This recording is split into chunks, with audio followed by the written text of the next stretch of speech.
Hi everyone, welcome. Look at the board.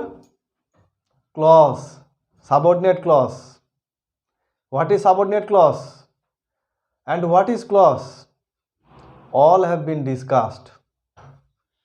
Today, you will learn kinds of subordinate clauses. Before this, once again I will discuss what is clause.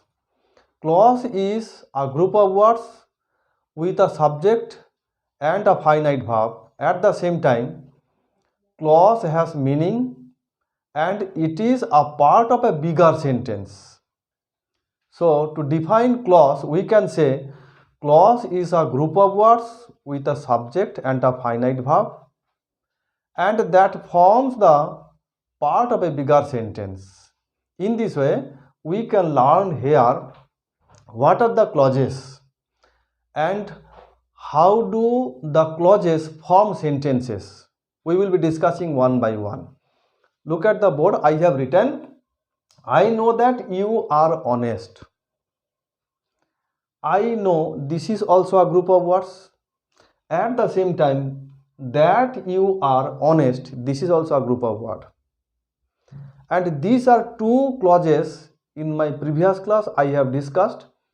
This is principal clause and this is subordinate clause. Once again, I will be showing you principal and subordinate clause and how they are used in the sentences. That is, this subordinate clause, it has different kinds. Before this, we have discussed three kinds of clauses. First one, principal clause, second, subordinate clause, and number three, it is coordinating clause. Today, you will learn what will be the kinds of subordinate clauses. Subordinate clauses, look at this sentence. I am again underlining the words, that is clause will be identified here, and how the subordinate clauses are classified I will discuss today. Look at the sentence. I have written, I know. This is the main clause or principal clause. We have learned earlier. This is principal clause.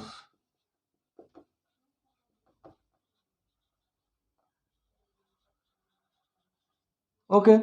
After this, that you are honest, this is also a group of words. And this part depends on the first part. What do I know? That you are honest. So this part is, it is subordinate clause.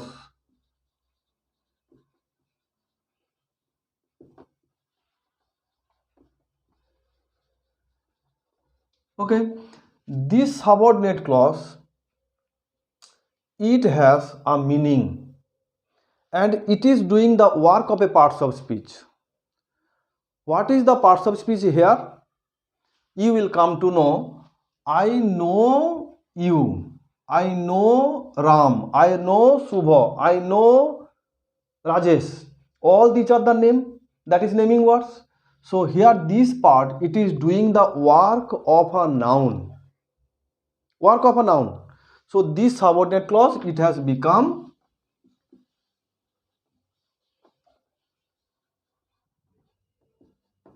noun clause. So this part of sentence, it is forming, this part, it is forming a bigger sentence, that is, I know that you are honest. And in this sentence, subordinate clause, that you are honest. And we have come to know it is a noun clause because it is doing the work of a noun. When the group of words, that is the clause, does the work of a noun, that is the work of a noun, it is noun. So it is called a noun clause. Number two, this is Subho, who stands first in your class. So this is Subho. Again it is principal clause. After this part, who stands first in your class, this is only qualifying Subho. Subho, it is noun. And you know, if the word describes another noun, it will be adjective. So here this part, who stands first in your class, suppose Subho is the first boy. First boy. First, this is adjective, you have come to know. At the same time, this group of words, it is qualifying Subho, adjectifying Subha. Therefore, it is subordinate clause and it is doing the work of qualification to Subha, that is qualifying noun. Noun, Subha is noun and this noun is qualified with this word. Therefore, it is subordinate clause and it is adjective clause. Clear? Subordinate clause, it is adjective clause. After this, stay where you are. Number 3, it is stay where you are. Stay where you are means you stay there. Suppose I am writing the sentence, you stay there. There, you know, it is adverb because it is adverb of place. So you stay there. There, I have omitted this there with a group of words.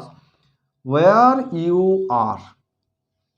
Where you are. Here it is subject, it is verb. So it is a clause and it is doing the work of an adverb. When the group of words will be doing the work of an adverb, so it will be adverb because you know adverb only tells us, adverb adds something to the meaning of a verb. Look at this verb. Here stay, this is verb, and here the subject is you stay, it is imperative sentence. Imperative sentence, subject is understood. So you stay where you are. So this is the verb